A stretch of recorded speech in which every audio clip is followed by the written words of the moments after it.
Good afternoon to... Bonjour à tous. Madame la greffière, veuillez citer l'affaire, s'il vous plaît. La greffière d'audience. Bonjour, messieurs les juges. Il s'agit de l'affaire IT 04 84 R77.1, le procureur contre Shefke Kabashi. Le président, je vous remercie, madame la greffière. Puis-je avoir la présentation des parties? Nous allons commencer par l'accusation. L'accusation pour le bureau du procureur Tom Hannes, aux côtés de Almem Himamovic et Ivanov. Madame Corner est actuellement dans une audience dans l'affaire Micho Stanisic et Jouplanine. Le président, je vous remercie de votre explication. Monsieur Hannes, du côté de la défense, s'il vous plaît. Je constate que vous êtes présent, Monsieur Kabashi. Il y a une liaison vidéo installée pour que vous puissiez communiquer avec votre conseil. Je souhaite vérifier si Maître Carnavas est au bout de la ligne et s'il peut m'entendre. Oui, bonjour, messieurs les juges. Je vous entends bien. Je suis bien à l'autre bout de la ligne. Le président, je vous remercie, Maître Carnavas. Dans ce cas, nous allons poursuivre. Maître Carnavas, vous avez déjà indiqué que vous pourriez être excusé de votre absence. Je vais tout d'abord maintenant invoquer une déclaration en vertu de l'article 15 bis. Monsieur le juge Morrison est absent cet après-midi pour des raisons personnelles et urgentes. Monsieur le juge Krohn et moi-même avons considéré qu'il était dans l'intérêt de la justice de siéger malgré son absence, en application de l'article 15 bis du règlement de procédure et de preuve. Je crois qu'il y a du bruit sur la ligne. Si cela n'est pas plus grave que cela, nous pouvons poursuivre. En revanche, si cela empire, je souhaite que les techniciens y jettent un coup d'œil. Nous siégeons cet après-midi au fin de rendre le jugement portant prononcé de la peine dans l'affaire le procureur contre Shefke Kabashi. Et au fin de cette audience, je souhaite résumer brièvement les conclusions de la Chambre de première instance. J'insiste sur le fait qu'il ne s'agit que d'un résumé et que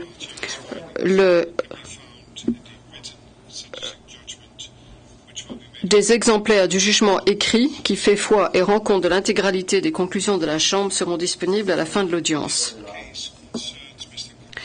Le cas d'espèce concerne les manquements ou les refus obstinés dont M. Kabashi a fait preuve en ne répondant pas aux questions en sa qualité de témoin dans le procès Haradinaj et consorts. Ces actes sont constitutifs d'un outrage au tribunal en application de l'article 77A petit i du règlement de procédure et de preuve.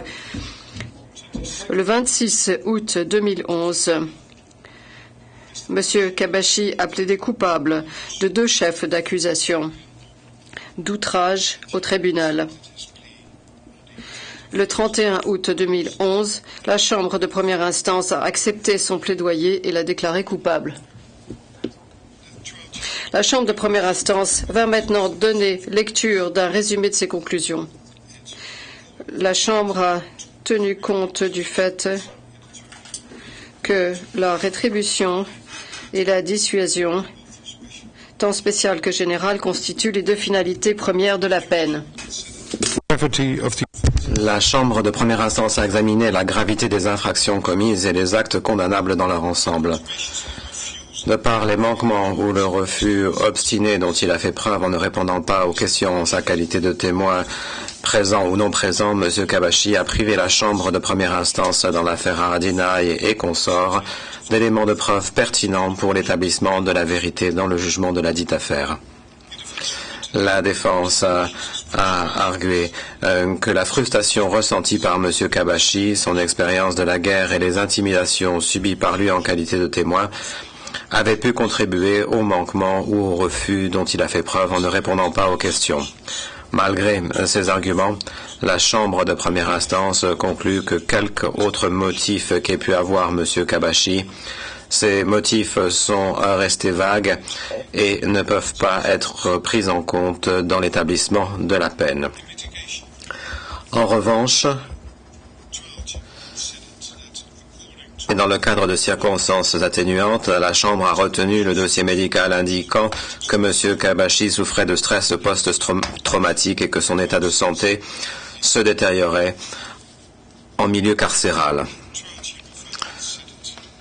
La Chambre a également pris en compte au même titre la situation familiale de M. Kabashi. De plus, le 31 août 2011, M. Kabashi a présenté des excuses pour les faits qui lui étaient reprochés. Bien que la Chambre considère ces excuses comme sincères, elle estime que l'incidence sur la peine de remords ainsi exprimée ne peut qu'être amoindrie par le fait que M. Kabashi, pendant plus de 4 ans, s'est soustrait à l'obligation de venir à La Haye répondre des accusations portées contre lui. Having summarized its findings, the trial chamber will now give its verdict. Correction, l'interprète remplace répondre des accusations portées contre lui par répondre aux questions. Au vu de ce résumé des conclusions, la Chambre passe à présent au prononcé de la peine. Monsieur Kabashi, veuillez vous lever. Pour les motifs précédemment résumés, la Chambre de première instance, qui vous a déclaré coupable des chefs d'accusation suivant le 31 août 2011, chef 1, outrage au tribunal commis en entravant délibérément et sciemment le cours de la justice le 5 juin 2007. Chef 2, outrage au tribunal commis en entravant délibérément et sciemment le cours de la justice le 20 novembre 2007. Vous condamne M. Kabashi à une peine unique de 2 mois d'emprisonnement. Vous avez le droit de voir décompter de votre peine le temps déjà passé en détention, soit 31 jours. Monsieur Kabashi, vous pouvez vous rasseoir.